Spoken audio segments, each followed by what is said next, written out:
അന്തരിച്ച മുൻ പ്രധാനമന്ത്രി രാജീവ് ഗാന്ധിയുടെ 33ാമത് രക്തസാക്ഷിത്വ ദിനത്തോടനുബന്ധിച്ച് കോൺഗ്രസ് കട്ടപ്പന ബ്ലോക്ക് കമ്മിറ്റിയുടെ നേതൃത്വത്തിൽ കട്ടപ്പനയിൽ നിന്നും ശ്രീ പെരുമ്പത്തൂരിലേക്ക് രാജീവ് ഗാന്ധി സ്മൃതിയാത്ര സംഘടിപ്പിക്കുമെന്ന് Congress block president Thomas Michael അറിയിച്ചു.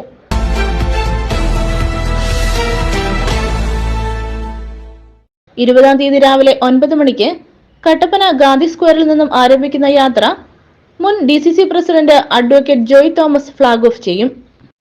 21-ാം തീയതി ശ്രീ പെരുമ്പത്തൂരിൽ നടക്കുന്ന അനുസ്മരണ സമ്മേളനം AICC അംഗം അഡ്വക്കേറ്റ് EM അഗസ്തി ഉദ്ഘാടനം ചെയ്യും. അന്തരിച്ച മുൻ പ്രധാനമന്ത്രി രാജീവ് ഗാന്ധിയുടെ ഓർമ്മ മെയ് മാസം 21-ാം തീയതി ലോകമെമ്പാടും ആചരിക്കുകയും തമിഴ്നാട്ടിലെ ശ്രീപെരുമ്പത്തൂരിൽ വെച്ച് LTT തീവ്രവാദികളുടെ ആക്രമണത്തിൽ കൊല്ലപ്പെട്ട രാജീവ്ജിയുടെ ഓർമ്മകൾ കൈവറക്കിക്കൊണ്ട് അദ്ദേഹത്തിന് ആദരാഞ്ജലികൾ അർപ്പിക്കുന്നതിന് വേണ്ടി കട്ടപ്പന ബ്ലോക്ക് കോൺഗ്രസ് കമ്മിറ്റിയുടെ നേതൃത്വത്തിൽ കട്ടപ്പനയിൽ നിന്ന് ശ്രീപെരുമ്പത്തൂരിലേക്ക് രാജീവ് സ്മൃതി യാത്ര സംഘടിപ്പിക്കും. 21-ാം തീയതിയാണ് വാർഷിക ദിനം. 20-ാം തീയതി രാവിലെ 9 മണിക്ക് കട്ടപ്പന ഗാന്ധി സ്ക്വയറിൽ നിന്നും സ്മൃതിയാത്ര ആരംഭിക്കും.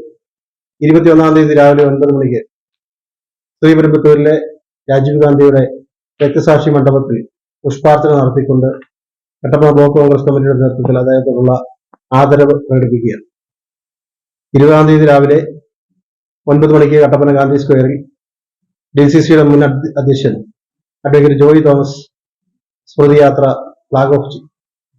21-ന് ശ്രീപെരുമ്പത്തൂരിൽ നടക്കുന്ന പുഷ്പാർച്ചന ചടങ്ങിൽ AICC അംഗം അഡ്വക്കേറ്റ് EM അഗസ്തി XMLA പുഷ്പാർച്ചന ഉദ്ഘാടനം ചെയ്തുകൊണ്ട് സംസാരിക്കും. പോണ്ടിച്ചേരി, തമിഴ്നാട് പ്രദേശ് കോൺഗ്രസ് കമ്മിറ്റികളുടെ അധ്യക്ഷന്മാരും ഭാരവാഹികളും ആ യോഗത്തിൽ പങ്കെടുക്കുന്നുണ്ട്.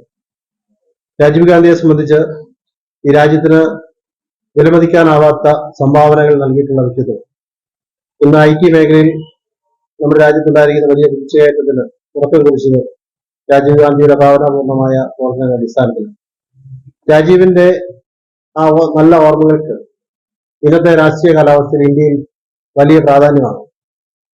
മതത്തിന്റെ, ജാതിയുടെ, വർഗത്തിന്റെ പേരിൽ ഭിന്നിപ്പുകൾ ഉണ്ടാക്കിക്കൊണ്ട് ചേരിതിരിവുകൾ സൃഷ്ടിച്ചുകൊണ്ട് ഒരു ഭരണകൂടം മുന്നോട്ട് പോകുമ്പോൾ എല്ലാ വിഭാഗം ജനങ്ങളെയും ഒരുപോലെ നെഞ്ചോട് ചേർത്ത് പിടിച്ചുകൊണ്ട് മുന്നോട്ട് പോയ രാജീവ് ഗാന്ധി അദ്ദേഹത്തിന്റെ ജീവിതം നൽകിയ ആ സന്ദേശം ഇന്ന് ഈ ആധുനിക കാലഘട്ടത്തിൽ രാജ്യത്ത് ഏറെ പ്രസക്തിയും ചർച്ച ചെയ്യപ്പെടേണ്ടതായിട്ടുള്ള കാര്യമാണ് എന്ന് ഞാൻ വിചാരിക്കുക. അതുകൊണ്ട് തന്നെയാണ് പാർട്ടിയുടെ നേതൃത്വത്തിൽ ഒരു ബൃഹത്തായ ഒരു പരിപാടി ശ്രീപെരുമ്പത്തൂരിലേക്ക് ഒരു സ്മൃതിയാത്ര സംഘടിപ്പിക്കാനായിട്ടുള്ള തീരുമാനത്തിലേക്ക് എത്തി. ലോകരാഷ്ട്രങ്ങളുടെ മുൻപിൽ ഇന്ത്യയുടെ കരുത്ത് വിളിച്ചറിയിച്ച ശക്തനായ ഭരണാധികാരിയായിരുന്നു രാജീവ് ഗാന്ധി. വർഗീയ ഫാസിസ്റ്റ് ശക്തികളോട് ഒരിക്കലും സന്ധി ചെയ്യാതെ ഭാരതത്തിന്റെ മതേതരത്വം കാത്തുസൂക്ഷിക്കാൻ അദ്ദേഹം എന്നും ശ്രദ്ധിച്ചിരുന്നു. ഈ നിലപാട് മൂലമാണ് അദ്ദേഹത്തിന്റെ സ്വന്തം ജീവൻ ബലിയർപ്പിക്കേണ്ടി വന്നത്.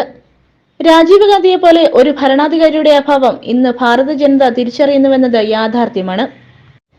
ഈ സാഹചര്യത്തിലാണ് രാജീവ് ഗാന്ധിയുടെ ജ്വലിക്കുന്ന ഓർമ്മകൾക്ക് മുൻപിൽ പ്രണാമം അർപ്പിച്ചുകൊണ്ട് കോൺഗ്രസ് പ്രവർത്തകർ പെരുമ്പത്തൂരിലേക്ക് സ്മൃതിയാത്ര നടത്തുന്നതെന്നും Congress block president Thomas Michael, മണ്ഡലം പ്രസിഡന്റ് സിജു ചക്കുമൂട്ടിൽ, ഷാജി വെള്ളമാക്കൽ, KD രാധാകൃഷ്ണൻ എന്നിവർ പറഞ്ഞു.